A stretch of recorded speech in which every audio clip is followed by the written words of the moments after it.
오늘 이 저녁 시간 함께 읽을 하나님의 말씀 시편 80편 12절에서 15절까지의 말씀입니다. 시편 80편 12절에서 15절까지의 말씀 제가 한 절, 여러분들이 한 절 번갈아 가면서 읽도록 하겠습니다. 시편 80편 12절 말씀부터 제가 먼저 읽도록 하겠습니다. 주께서 어찌하여 그 담을 허시사 길을 지나가는 모든 이들이 그것을 따게 하셨나이까. 숲속의 멧돼지들이 상해하며 들짐승들이 먹나이다. 만군의 하나님이여 구하옵나니 도라오소서. 하늘에서 굽어보시고 이 포도나무를 돌보소서. 주의 오른손으로 심으신 줄기요 주를 위하여 힘있게 하신 가지이니이다. 아멘. 이 시간 우리는 하나님 안에서 크는 포도나무라는 제목을 가지고 오늘 우리가 읽은 말씀 함께 나누는 시간 갖도록 하겠습니다. 오늘 우리가 함께 읽은 시편 80편의 말씀은 계속 이어서 아삽의 시가 이어지고 있습니다. 하나님 앞에서 뛰어난 성전 찬양가이자 성전 악기 연주가였던 아삽은요, 지금 탄원시의 양식을 통해 하나님께 기도를 올리고 있습니다. 내가 고통받고 괴로워하는 순간 하나님께 기도하였으나 하나님은 도무지 내 문제를 해결해 주지 않으시는 것 같습니다. 그럼에도 불구하고 하나님을 놓지 않는 그 끈질긴 믿음으로 계속된 기도를 통해 하나님을 향한 믿음과 소망을 회복시켜 나아간다는 것이 바로 오늘 우리가 읽은 탄원시의 양식이다라고 할 수 있겠습니다. 지금 시인은요, 끝이 보이지 않는 고난 가운데서 하나님께 구원을 요청하는 기도를 올리고 있습니다. 그렇다면 과연 시인이 무엇으로 인해 기도를 하기 시작했는지, 그리고 그 기도 가운데 발견한 하나님의 참된 소망이 무엇인지를 우리가 한 절 한 절 찾아보며 오늘 말씀 함께 나눠보도록 하겠습니다. 먼저 시편 80편 12절 말씀입니다. 시인은 12절 그리고 13절에서 이렇게 기도하고 있습니다.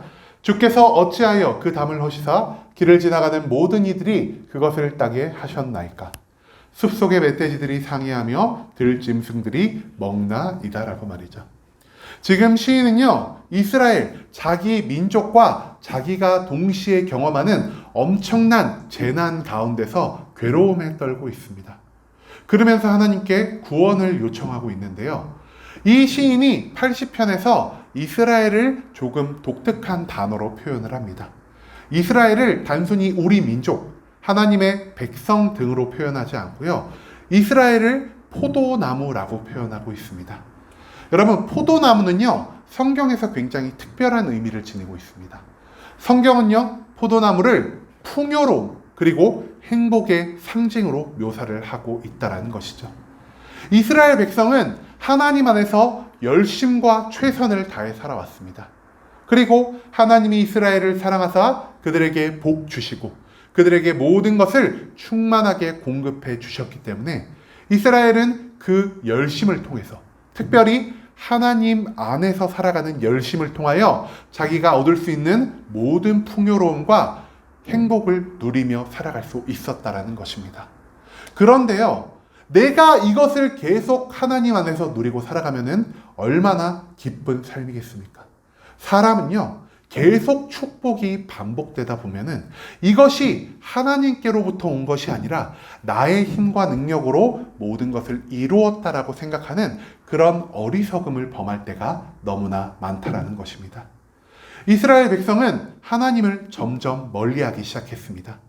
하나님이 아니더라도 내가 열심히 노력하기만 하면, 내가 이것에 많은 시간을 투자하기만 하면 내가 풍요함과 행복을 거둘 수 있는데, 하나님 안에서 살아간다면 내가 지켜야 할 것이, 내가 포기해야만 할 것이, 내가 남들을 위해 희생해야 할 것이 너무나 많다라고 생각했기 때문입니다. 그렇기 때문에 그들은 하나님을 조금씩 멀리하기 시작했습니다. 하나님을 떠나고 하나님보다 나의 힘과 능력을, 하나님보다 세상의 수많은 것들을 의지하며 살아갔기 때문에 하나님은 이스라엘을 위해 특단의 대책을 취하고자 하십니다. 하나님이요, 뭐라고 말씀하시냐? 그 담을 허셨다라고 말씀하십니다. 여러분, 담의 역할이 무엇일까요?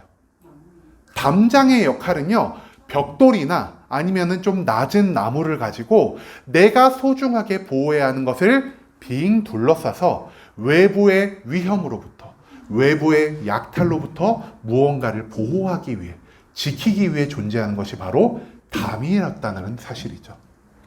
이스라엘에게 있어서 이방의 모든 위협을, 그리고 세상의 모든 약탈 가운데서 이스라엘을 보호하신 분은 바로 하나님이셨습니다. 그런데 이스라엘이 하나님을 떠나자 하나님 또한 이스라엘을 온전히 버려두기로 결정을 하십니다. 하나님이 이스라엘을 보호하고 있던 모든 담을 무너뜨리셨습니다. 그러자 이스라엘에게 문제가 생기기 시작합니다. 어떤 문제가 생기냐? 첫 번째, 길을 지나가는 많은 사람들이요, 이스라엘에 와 이스라엘이 최선을 다해 열심을 다해 키웠던 그 포도나무의 과실을 따가기 시작했다라는 겁니다. 또한 13절은 이렇게 말합니다. 숲속에 멧돼지들이 상해하며 들짐승들이 먹나이다. 우리가 알 수 없는 자들이 와서 포도나무를 따갈 뿐 아니라 어떤 자들은 포도나무 자체에 흠집을 내기 시작합니다. 또 이름 모를 들짐승들이 와서 그 떨어진 포도나무 열매를 주워 먹기 시작했다라는 것이죠. 우리가 왜 열심을 다하고 최선을 다해 살아갈 수 있나요? 여러분, 우리에게는요, 희망이 있습니다.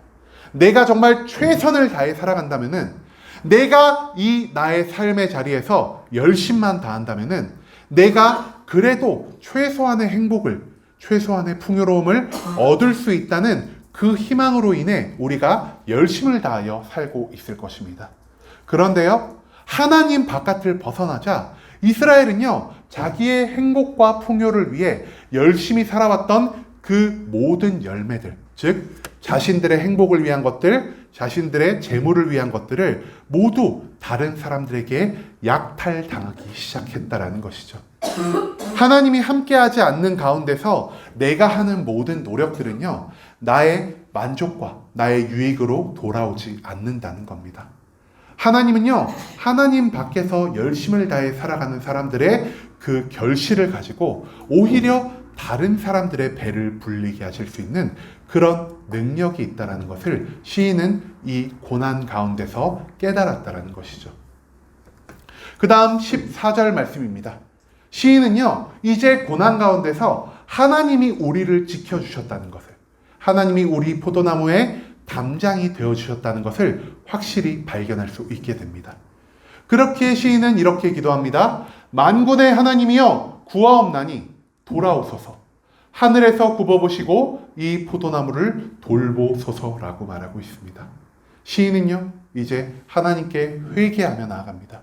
하나님, 내가 하나님 바깥에서도 나의 힘과 능력으로, 나의 노력과 열정으로 모든 풍요로움과 모든 행복을 누리며 살아갈 수 있다라고 생각한 그 교만한 마음, 하나님을 떠나 살려왔던 그 마음을 온전히 내려놓고 회개하며 나아갑니다.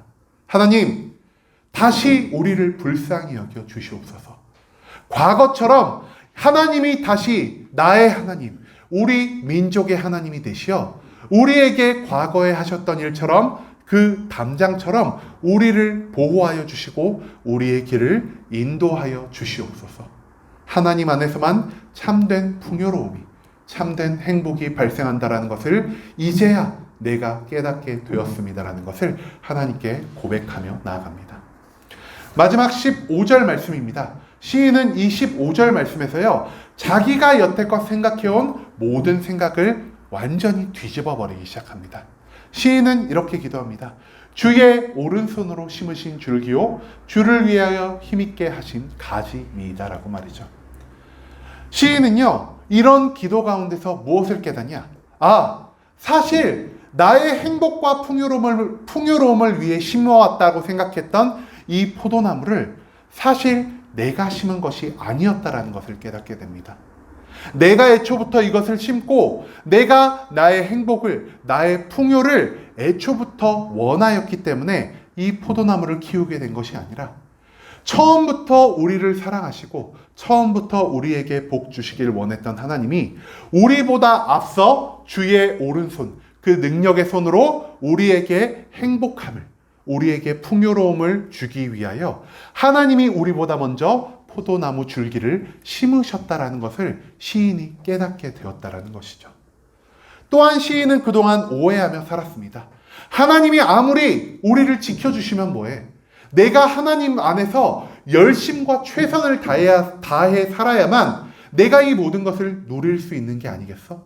나의 행복에는, 나의 풍요에는 하나님이 절반 정도를 도와주셨고 내가 아마 절반 정도의 공로가 있을 거야 라고 생각하며 살아왔다라는 거죠. 그런데요, 이 한 차례의 고난이 끝나고 나자 시인은 이렇게 기도합니다. 하나님, 이 포도나무를 내가 노력과 열심과 시간 투자를 다해 키워왔다라고 생각했지만 하나님이 보호하심이 사라지고 나니 하나님이 주를 위하여 힘있게 하신 가지입니다. 즉 하나님이 자기 백성들을 위하여 이 포도나무 가지에서 좋은 행복과 좋은 풍요로움이 달리게 하기 위하여 하나님이 이 포도나무의 가지를 튼튼하게 하셨다는 것을, 하나님이 이 포도나무를 키우셨다라는 것을 이제 내가 온전히 깨닫게 되었습니다. 하나님, 나는 아무것도 한 것이 없습니다. 내가 한 것은 오직 하나님이라는 담장 안에 들어와 산 것, 그것밖에 한 것이 없나니 하나님께서 우리를 위한 모든 축복과 우리를 위한 모든 행복과 풍요로움을 만들어 주셨습니다라는 그 믿음의 고백이 이 고난 가운데서 시인에게 깨달아졌다라는 것을 우리가 오늘 80편의 말씀을 가운데서 발견할 수 있을 것입니다. 여러분, 하나님 안에서만이 우리에게는 진정한 행복과 풍요로움이 찾아올 수 있습니다. 세상은 말합니다. 너가 교회 갈 시간에, 너가 헌신할 시간에, 너가 성경 공부할 그 시간에 차라리 자기 개발을 하면은 너가 더욱 행복하고 풍요롭게 살 수 있다라고 말이죠. 하지만 성경은 말합니다. 비록 너가 잠시 기간 동안 그 행복을 찾았다고, 풍요로움을 얻었다고 착각하며 살 수는 있지만 결국 하나님 바깥에서 얻은 모든 것들은 너가 아니라 다른 사람의 기쁨과 만족을 위해 사용되어질 것이다라고 말이죠. 하나님 바깥을 벗어난 우리의 모든 노력, 우리의 모든 시간 투자는 온전한 결실을 맺을 수 없습니다. 때때로 그것이 온전한 결실을 맺더라도 그것이 나를 위하여 사용되지 않는다는 것을 우리가 오늘 성경 말씀을 통해 배울 수 있다는 것이죠. 여러분, 이제는 우리가 온전히 하나님께 겸손한 마음으로 살아가길 소망합니다. 성경이 말하는 겸손함 무엇입니까? 그냥 아유 나는 아무것도 아니야, 아유 내가 한 게 뭐 있어 이러면서요 겸양 떠는 것, 말만 겸손한 척하면서 오히려 나를 올리려고 하는 그 마음이 겸손이 아니라는 것입니다. 성경은 말합니다. 겸손함은 무엇이냐? 너가 하나님 앞에서 아무 능력도, 아무 자격도, 아무 쓸모도 없는 자라는 것을 스스로 인정하며 나아가는 것. 너가 부족하고, 너가 쓸모없고, 너가 무능력하기 때문에 하나님만을 의지하며 나아갈 수밖에 없는 그러한 마음을 갖는 것이 참된 겸손이다라는 것을 성경은 우리에게 알려주고 있다는 것이죠. 여러분, 우리가 우리 삶 가운데서 진정한 행복을 찾아가고 우리가 우리의 삶 가운데서 진정한 풍요로움을 얻을 수 있는 유일한 방법은요, 내가 하나님께 겸손한 마음으로 나아가는 것밖에 없다라는 것을 기억하며 살아가기를 소망합니다. 겸손이 우리를 하나님의 담장 안에서 살아가게 만듭니다. 겸손이 우리를 하나님의 뜰 안에서 자라나는 사시사철 푸르르고 그 누구도 침범할 수 없는 하나님의 뜰 안에서 자라나는 포도나무로 만들어준다는 사실을 우리가 기억하며 나가길 소망합니다. 나의 능력이, 나의 노력이, 나의 시간 투자가 나에게 풍요와 행복을 가져다 주지 않은 것을, 오직 하나님만이 나를 위한 모든 행복과 풍요로움을 주실 수 있는 유일한 능력이 있으신 분이라는 사실을 우리가 기억하며 이제는 우리가 하나님 앞에서 나의 것을 자랑하는 게 아니라 남들에게 하나님이 이것에 대한 절반의 일을 하셨지만 나 또한 여기에 대한 절반의 권한이 있어라고 말을 하는 교만한 삶을 살아가는 것이 아니라 이제는 나의 모든 것이 온전한 무능함 가운데 있다는 것을 인정하며 하나님 안에서 참된 풍요로움과 참된 행복을 누리며 살아가는 순복음 함께하는 교회 모든 성도님들이 될 수 있길 간절한 마음으로 소망하겠습니다.